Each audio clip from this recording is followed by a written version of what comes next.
All right, let's dive into John Carpenter's The Fog. You know, the one that chills you to the bone, but not with a ton of blood. More atmosphere. Oh, yeah. And we're going to unpack why it's such a cult classic. We've got film reviews, background articles, even went to Wikipedia for this one. So we're going deep, not just the plot, though, right? Right. We're talking themes, how it was made, all the good stuff. The stuff that sticks with you after the credits roll. Exactly. It's fascinating how The Fog makes you think, too. Oh, yeah. It's not just a ghost story. It's about facing the shadows of the past, how they can come back to haunt us, literally. Okay, so let's start with this story. Picture a seaside town. Antonio Bay, right? Antonio Bay, getting ready for their 100th anniversary.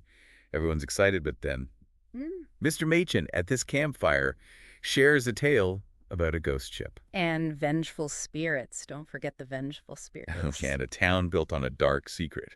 Talk about a mood killer. That campfire tale, though, it really sets the stage. Like, you instantly know past sins are going to be a problem. And it's ironic, right? Celebrating a centennial, but they're basically celebrating their own doom. Like, they have no idea what's coming. And then we meet these interesting characters, each connected to the town and this impending doom. Like Stevie Wayne.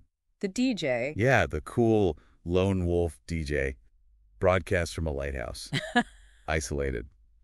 Then there's Nick Castle, the sailor, who finds something messed up at sea. And Elizabeth Solly, the newcomer. Super mysterious past, like it came in with the fog itself. Speaking of the fog, that's the real star here. Oh, absolutely. Not your average spooky fog either. Nope.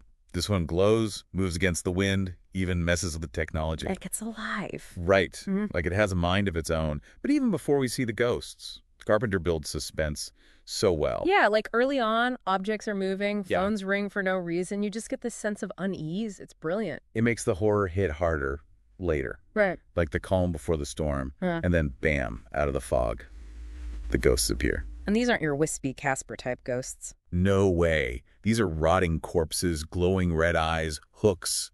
Terrifying. Brutal killings, too. Yeah, but what's so unsettling is they're bloodless.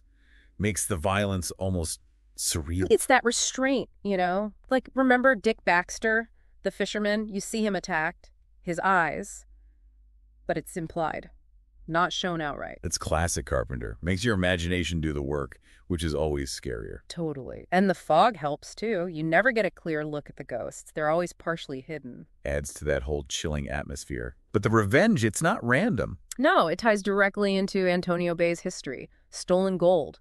The massacre of a leper colony. So it's not just ghosts, it's social commentary, too. Like, the town has to face its ugly past. Heavy stuff. And that's where Father Malone comes in. Right, the priest. Yeah. His own grandfather was involved in those acts. Now he's trying to atone. Makes you wonder, can you ever atone for something that horrific? It's a question that hangs over the whole film. While that's happening, we've got Stevie Wayne.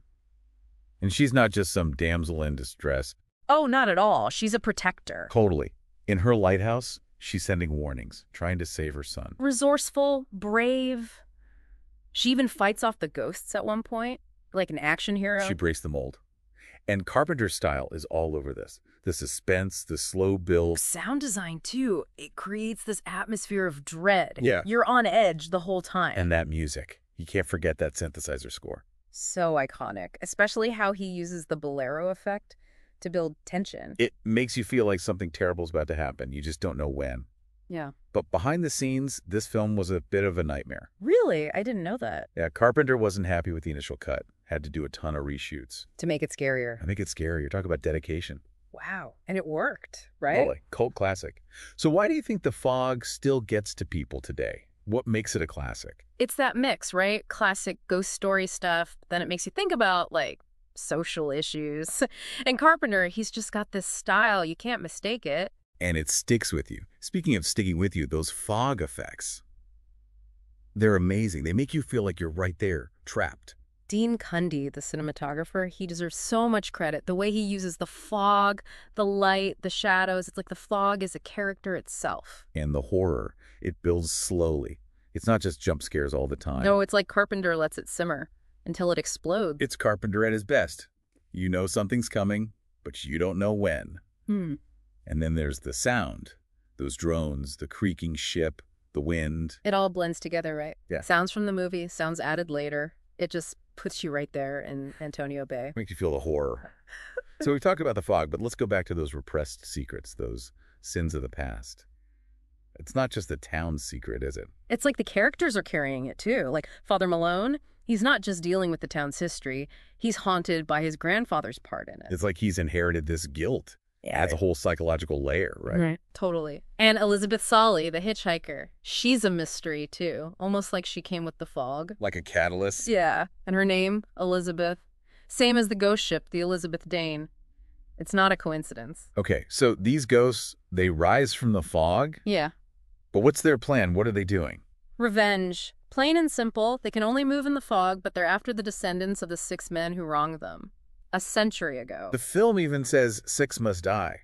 So it's specific, right? It should be, but then not everyone they kill is related to those guys. It gets a bit murky. So are they just killing anyone who gets in their way? Could be. Maybe it's not about justice anymore, just blind rage. That's scarier in a way, you know? And the killings, they're brutal but efficient. Hooks, knives, a sword even, but no blood. It's weird. Like they're not quite human, like there's something else. So Father Malone, he's trying to stop this. He finds this gold cross hidden in the church. And it's made from the treasure from the Elizabeth Dane. And he offers it to the ghosts, right? Like a sacrifice. Trying to break the cycle of revenge. You think it'll work? Does it work? For a minute. The fog leaves, the ghosts are gone, everyone's relieved. But then the fog comes back to the church. Blake, the leader of the ghosts, he shows up. Well, it doesn't end well for Father Malone. It's a brutal ending, especially after he tried to do the right thing. Makes you wonder, what did the ghosts really want? Was it just the gold? Right. Was Father Malone doomed from the start? Maybe the gold didn't matter. Maybe it was something we can't understand. It's an ending that sticks with you. It's like some sins you can't come back from. The past always wins. That's the power of the fog. It makes you think about those things. Your own fears, your own past. What you can't outrun. We talked about Carpenter's style, but the film itself, it didn't get great reviews at first, did it? Nope. Lots of critics thought the plot was confusing, the characters not developed enough. Funny how things change, you know? Now it's a cult classic. People love it. Maybe in 1980, people weren't ready for Carpenter's type of horror. Back then it was all slashers, like Halloween. Clear villains, lots of blood. Maybe the fog was just ahead of its time.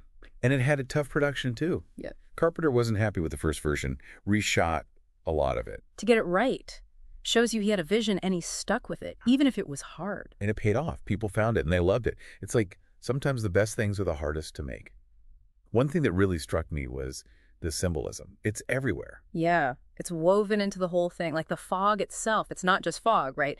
It's the past hiding the present, bringing the ghosts with it. And the gold, that stolen gold. It's like the town was built on it, so it represents this corrupt beginning. You can't escape it. And Father Malone, he's struggling with his faith. And that reflects the town's struggle, too. Can you ever really be redeemed? There's also this theme of being alone and being together. Stevie Wayne's in her lighthouse. She's trying to connect with people, warn them, guide them. He's alone, but she's connected by her voice. It's like the town itself, close, but with these secrets, these divisions. Then you've got Nick Castle. He's the outsider.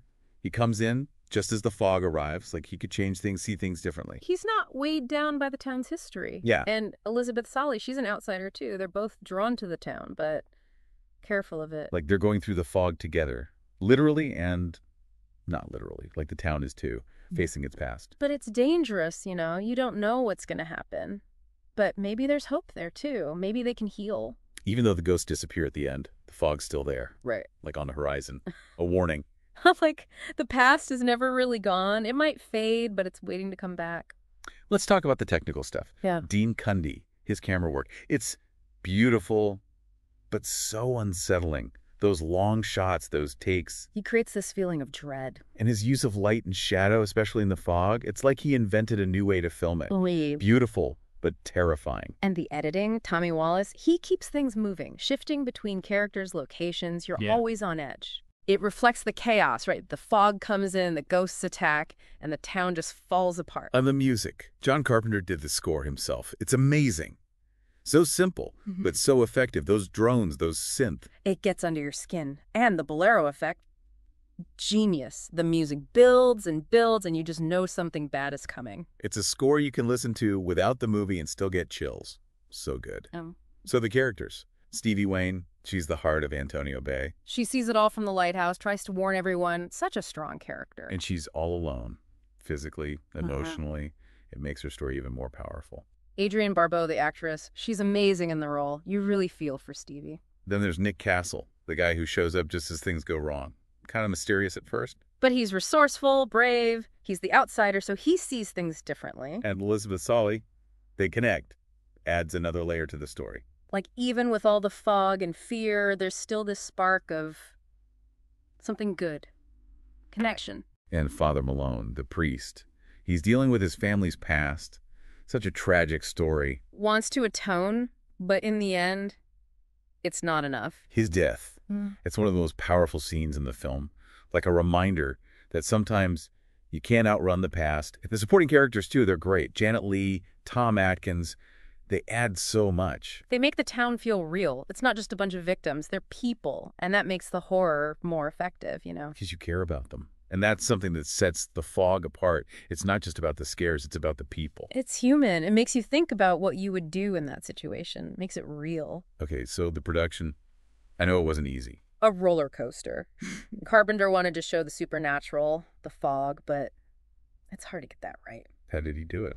Well, first they tried dry ice, smoke machines. It just didn't look real. Didn't have that otherworldly feeling. So they had to invent something new. Basically, water vapor, mineral oil, that created the fog you see in the film. Thick, dense, almost glowing. It's amazing how they did it. It's simple, but so effective. Creates this dread, like you can feel it. It's how they use it, too. Carpenter and the cinematographer, they hide things in the fog. Light, shadows. It becomes solid, almost. You're waiting for something to appear. And that's Carpenter's style, right? Yeah. Make you wait, make you scared before anything even happens. Exactly. But the budget, that was a problem, too. They didn't have much. And they made it look amazing how. Carpenter, he's resourceful. He got the most out of his team, knew exactly what he wanted, and he made it happen. And the sound.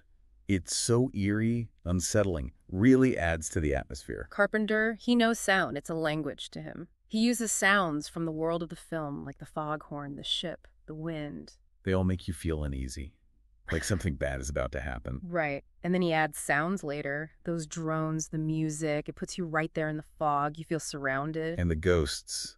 They're so creepy, those glowing eyes, the hooks. Not your friendly ghosts. They're decaying, almost skeletons. And they move so smoothly, like they're floating. Like they're not even real. And the way they kill. Brutal, but no blood. That's what makes it scarier. Like there's something else, something we don't understand. So The Fog?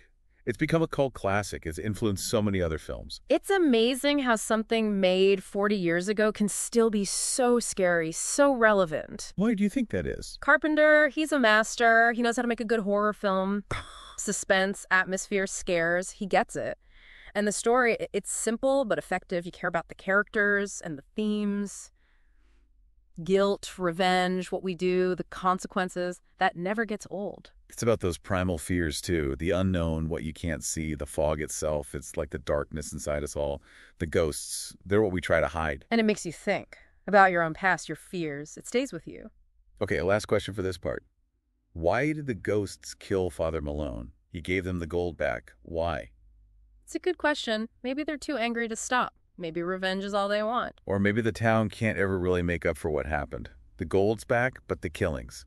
You can't undo that. Maybe some things you can't be forgiving for. It's a chilling thought. Makes you think. Yeah, it makes you wonder. And it shows how good Carpenter is at leaving things open. You keep thinking about it.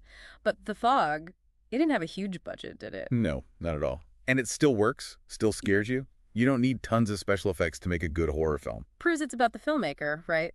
Carpenter, he knows how to make the most of what he's got. Camera angles, lighting, the sound. It all creates this mood, this dread. And The Fog, it's not just there. It's like part of the story. Like it's alive, the town's secrets, the ghosts. It's all wrapped up in the fog. You can't escape it. It just moves in slowly, and you know something bad is going to happen. Like how the past comes back to get you. You can't hide from it. It's interesting to think about when this movie came out, too. 1980. Things were messy. In America, I mean. Oh, yeah. The Vietnam War, Watergate was like no one trusted anyone anything. Exactly. Like the American dream was broken. Yeah. And The Fog, it reflects that. This town, it looks good on the outside, but underneath. All this bad stuff happened. Violence, corruption. It's like the ghosts are what happens when you try to ignore that stuff. The bill comes due, right? And that's still relevant today. We see it everywhere. Injustice, the environment. It's like we can't keep pretending the past didn't happen. It affects everything. We have to learn from it, or we're just going to repeat it. The fog, it's a reminder of that. It makes you think, which is why it's more than just a horror film. Yeah, it's a social commentary, a warning. Like, what we do matters. It affects other people. And future generations, we can't forget that. But before we wrap up, I want to talk about Stevie Wayne again. She's just such a great character. She's awesome. So many horror movies, the women are just victims, but not Stevie. She fights back. She uses her voice to warn people to stand up to the darkness, literally because she's a DJ. And being in that lighthouse alone, Yeah.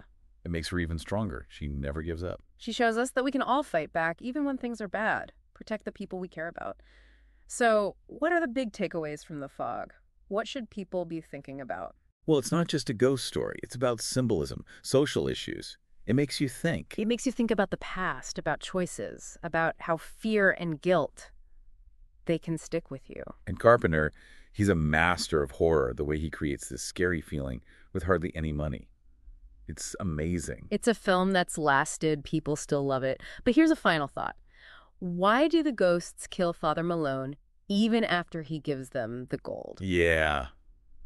You'd think that would be enough. Right. But maybe some things you just can't be forgiven for. Or maybe it's the town. It can't ever really be redeemed. We don't know for sure. And that's what makes it good, right? Keep thinking about it. It's a haunting film. It sticks with you. So if you haven't seen The Fog, definitely check it out. And if you want even more, there's a book. Dennis Etchison, he wrote a novelization. It goes deeper into the story, the characters. So consider this deep dive your starting point. There's a whole world to explore in The Fog.